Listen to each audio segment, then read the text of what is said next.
flying saucers there, spaceship objects flying by. And they got a better police system there too. See, we're following the same system that they're really. The more people try to solve crime down here, the worse it gets because they're not doing anything up there where it's happening or in here beside me. So all things are there. We're just like a mere reflection. The real us is somewhere in the astral plane, and this we're just a shadow. So it's that world I'm going to talk about. That's where my images are coming from. And when I go to the house of the invention, you just press the button. Press the buttons and A, B, C, or just like a computer. Everything appears on the wall, just like this. My own private room, I just look. I've seen all these pictures already. It's only now they're really materializing here. They were all on the walls here when I went there at one stage.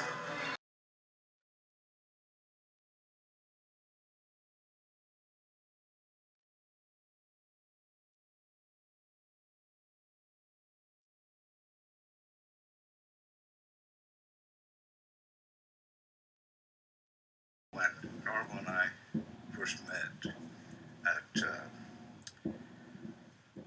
an art gallery in Aldergrove, it's called Cogland Arts. My friend Brian Ross was the person who initially introduced me to Norval. The president only touches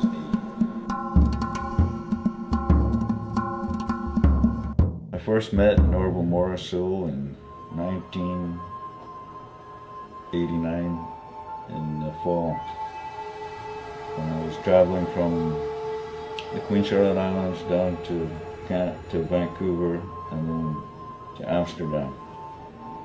I met him out at a place called the Substation. It's called Cogland Arts. It's an art gallery.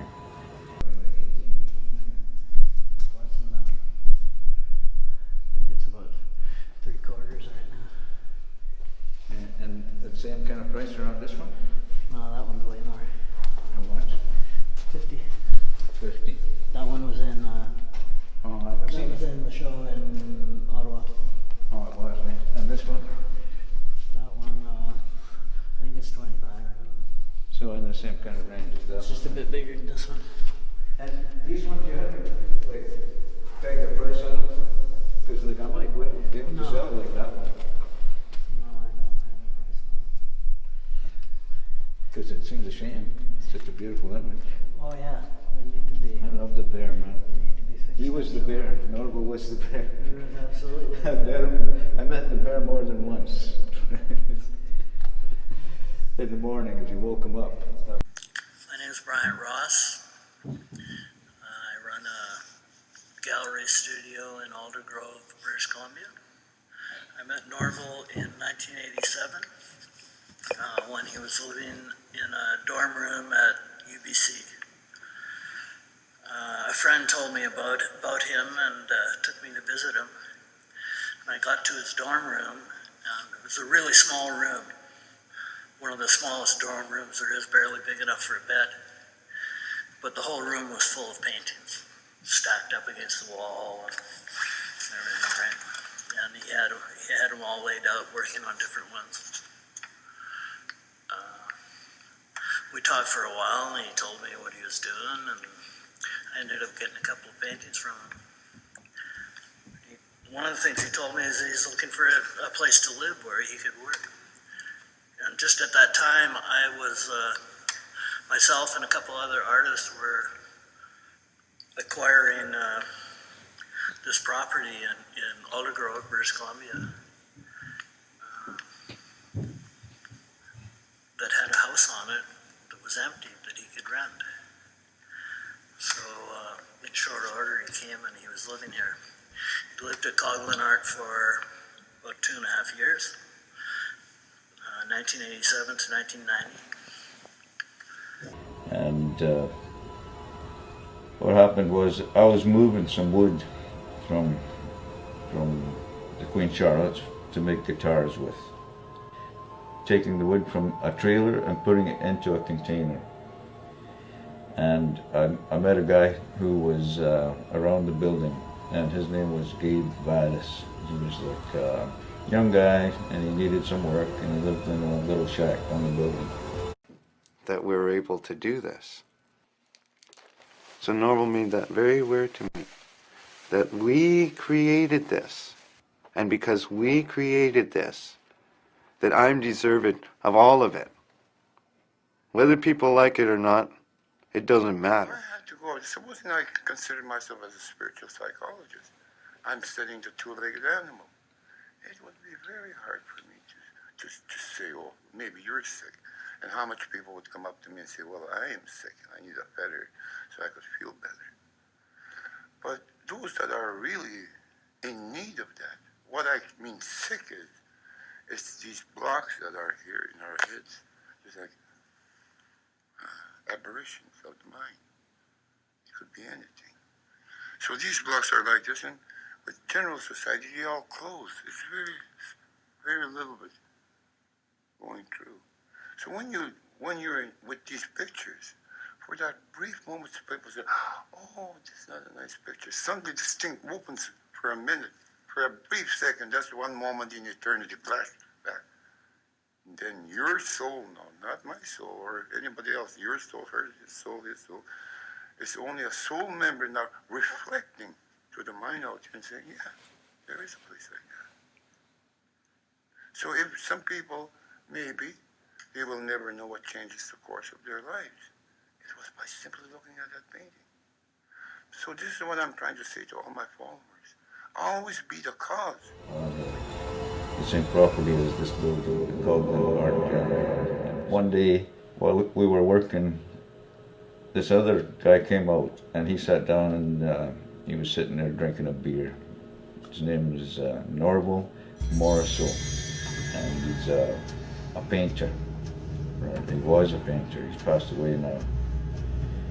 And I didn't really recognize who he was at the time.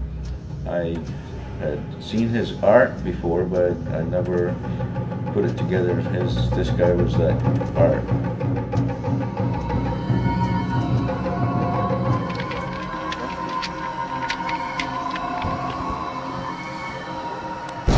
But there was this guy named Joe Pye in the United States, and it's written in the American herbalist people that study it. They say that Joe Pye practically used that as a cure-all for every kind of ailment, sore throats, lumbago, rheumatism, Rheumatism too, yeah. whatever. But mainly, one opinion by some is to say, well, this is just only good for this and that's that. Yeah. Written. But the Indians, they found many uses for it. Sure.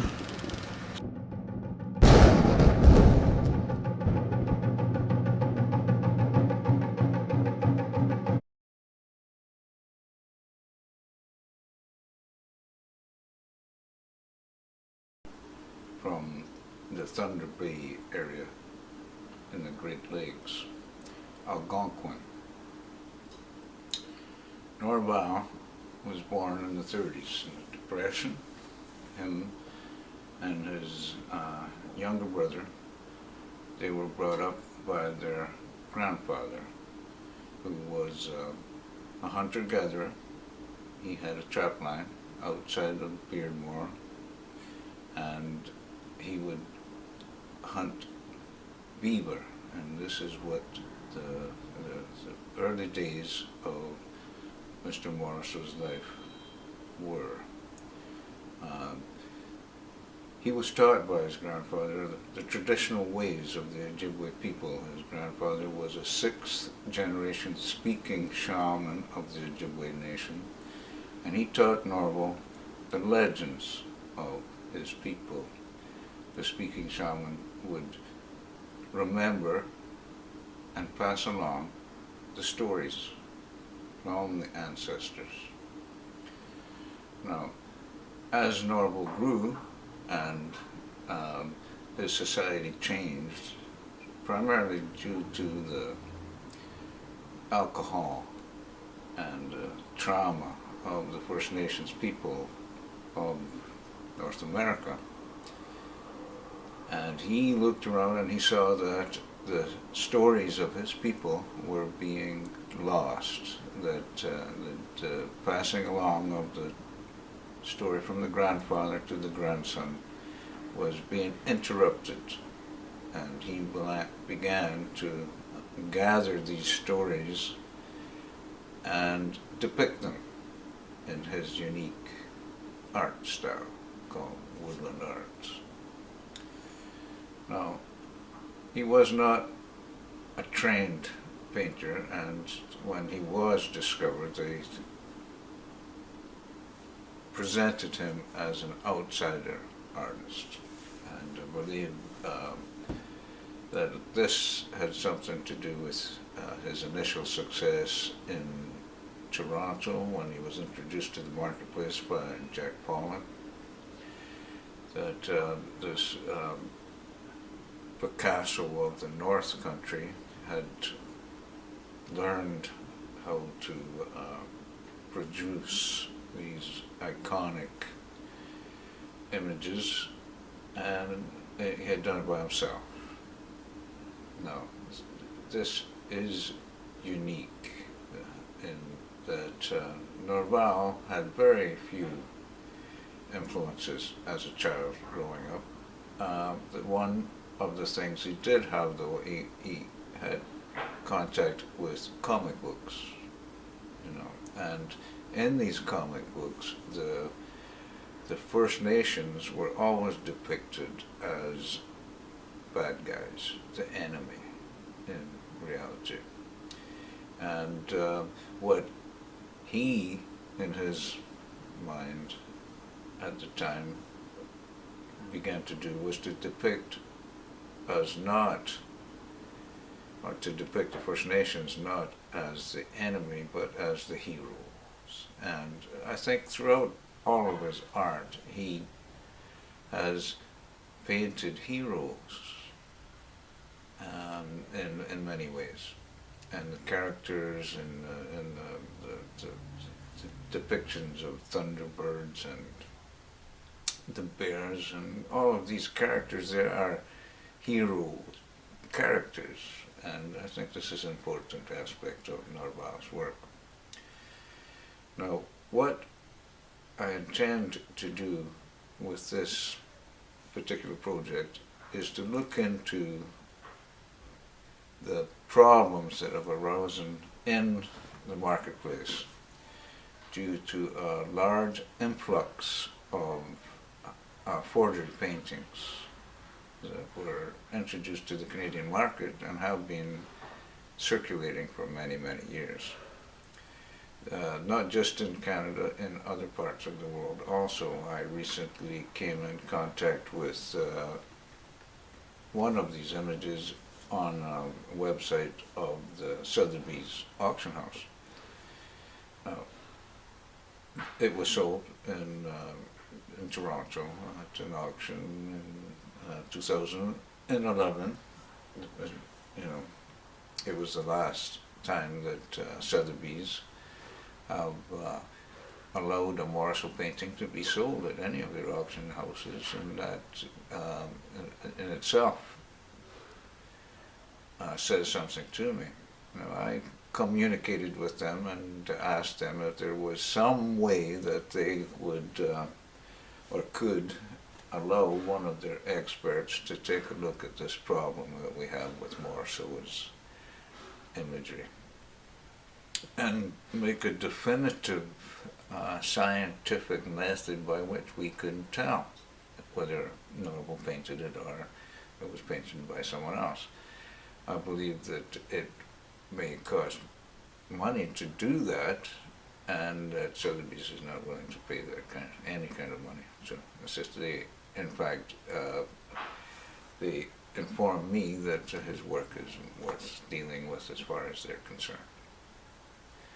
Now, I disagree, but immaterial to that. This, I believe, is the essence of what we need to do to go forward, is to find a definitive way to be able to tell the difference between this painting and this painting.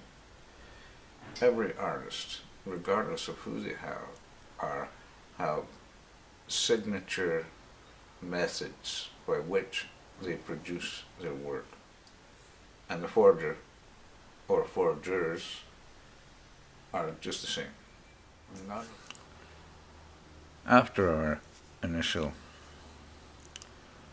meeting in summer of 1989, I traveled to Amsterdam, and when I first got there, I was renting an apartment from a friend of mine, and her name was Angela Grossman. Now, Angela is a very successful artist, is amazing, and she was my landlady in Amsterdam. Her boyfriend Freddie was Dutch, and we had met in Canada, and we made this arrangement. I rented an apartment from her, and when I arrived and we were getting to know each other a little better, she brought up the subject of Norval. I mentioned him, and she said, like, Norval's dead. And, I assured her that that was not the case, that Norval was not dead. Norval was just fine. And I shared a beer with him just recently. So she basically gave me the lowdown on who Norval was. He'd been the king of Toronto. His rise to fame with Jack Pollock in the early 60s, and right up until his disappearance in the 80s, early 80s. He had just walked off into the wilderness with a book on Ojibwe shamanism under his arm, and no one knew where he was. He had ended up in Jasper for a while. He was in Jasper. He did a while there with Galel Helmy, and Galel and him, they had a relatively good relationship. The problem really was Norval was a drinker, and Galel, they don't drink, they don't. It's against the religion. So, there was, but a constant battle in Norval's life was the demons of alcohol. And he told an interesting story about a trip where Galel and him went to Hollywood, California. An exhibit had been set up for First Nations, and Norval was one of the featured artists, and they went there, and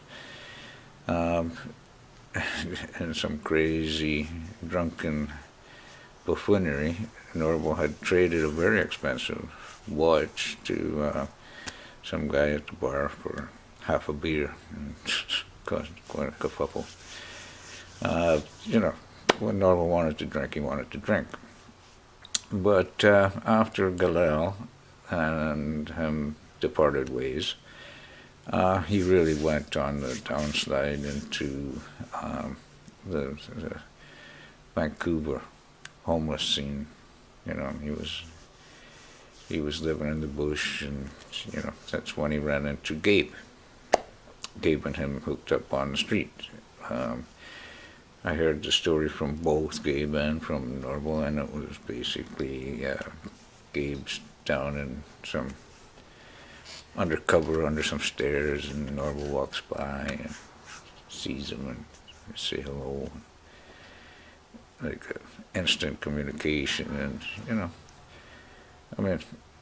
in reality, Norval had been in many desperate situations in his life, and had been out on the street as a young boy, selling himself to get by,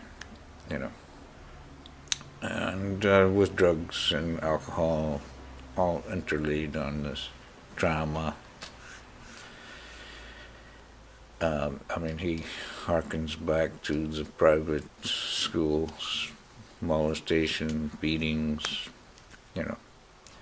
traumatization. The dilemma with whiteification of the First Nations in Canada was that, initially disease crippled the society. One out of 10 survived, you know what I mean? So your whole society is dysfunctional, and then you layer that with a lot of traumatized children who are also dysfunctional, and you have waves and waves and waves of dysfunction. And we're still having waves of dysfunction caused by the treatment of, the First Nations. Not just here, in a lot of places. Now, Norval in particular, when I got to know him,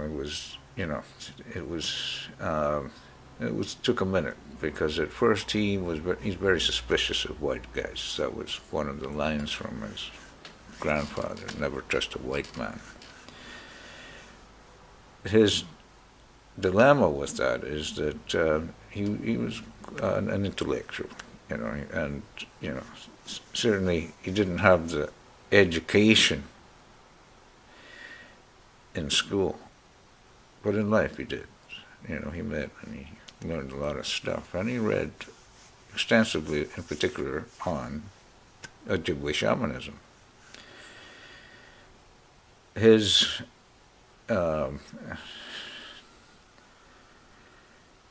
had he had the opportunity to go to the best universities, he would have been top class student, because he had a very sharp mind, and he did right until he died. There were in the press some slanders, talk of dementia and such things. I was there with the family, Gabe, Michelle, Robin, in Nanaimo a month before he passed away. And I was having problems myself during that period of time, a very traumatic time in my life. And Norval was reaching out to me to see if I was okay, and this was a month before he passed. He was totally sharp in mind. The drugs made it difficult for him to speak, and many people with Parkinson's who either have it or have had a family member with it understand that it debilitates your communication skills. But the slander was strictly for a bunch of people who were trying to run a scam on the Canadian people. Say these paintings are painted by this guy, when he denies it. Oh, it's dementia. Well, they're liars. The paintings that Norval painted, he painted. I worked with him on his paintings for many years. They were his paintings. The paintings that are in question were created from old photographs out of books and what have you. The person who produced them was stuck in a time where the only access to imagery by Norval was from The Art of Norval Morrisseau, the book that came out, that Paul brought out in 1979. After that, for quite a long time, there was no publications of Norval's work. Now, when the internet came out, it became much more relevant, and photographs appeared from all over, and this is when the Pandora's box of forgeries was opened. And, the documentary by Jamie and Kevin, it was a relative information that people need to know. The dilution of the master's work it's a sin, it really is. I believe that the the real ones will float to the top because they are the real thing, and the others will just go away.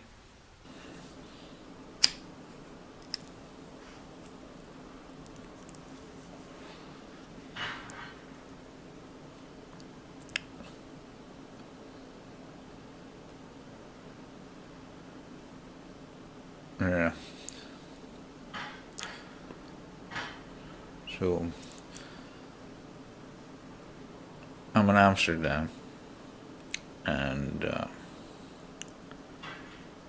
Angela just gave me the lowdown on who Norval was and the situation.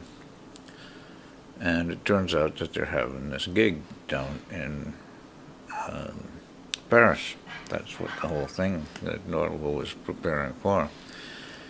And this gig was called the Magicians de la Terre. And the Magicians de la Terre was a big exhibit. It was held in Paris in the fall of '89. It was the bicentennial of the French Revolution. This was a celebration. And the concept behind the exhibit was the recognition that the indigenous artists from all around the world who had been basically pigeonholed into arts and crafts and fine art only came from Western Europe, you know. So this was the embracing of fine art from around the world, and in particular the magicians of the earth. So it was an amazing collection of world-class artists, many of who had never been to Paris before, never exhibited their work in such a high-profile place, including Norval. Norval had exhibits and paintings had gone to Europe, but this was his first trip, and he had painted this beautiful big painting called Cause and Effect. And it's a cosmology story of the Ojibwe people. It's all there, you know. It's 3 panels, 20 feet tall. You know, it depicts the different layers of the Ojibwe universe and the different characters and demigods, and it's a beautiful piece. Now, when the painting got to the gallery in France, the exhibit room that they had him in at the Pompidou, it didn't have the 20-foot wall to put the painting up, so they put 2 panels together, and they moved one of the other panels to the side, so that was the effect. And, you know, and he also had to sign another time, because I mean, a triptych, it was only 1 signature, and when they made it into 2, all of a sudden it was 2 paintings, 2 signatures. You know, the funny story, when the Canadian government minister was at the exhibit and they were looking at the painting, there was a dog print. While he had been painting it on the ground, just cognate arts, the dog, Roxy, a little pit bull dog, loved her very much. She had run over the painting and left a print mark in the gold paint on the top. And the minister, after looking at this amazing painting, you know, beautiful painting, all he saw was the dog print. And he mentioned, he said, "Is that a dog print on your painting?" And I said, "Oh, no," he says, "It's a fucking cosmic dog print." You know, some people only see the mistake. They scan the entire image looking for that mistake, and in doing so they don't see the image, you know. But just aside, so Norval, he was trying to put his best foot forward, and here was the Western European establishment recognizing that he was a fine artist, and this is what he seeks. This is what we all seek, I guess. Right? But in particular, I don't believe that Norval really liked to be pigeonholed, so to speak, as an Indian artist. In his mind, he was a contemporary artist. He chose Kinsman Robinson Gallery because they were a contemporary gallery. This is also Pollock, contemporary art galleries. He was very proud of being the first First Nations artist to exhibit at a museum in Canada, the National Art Gallery, and respect.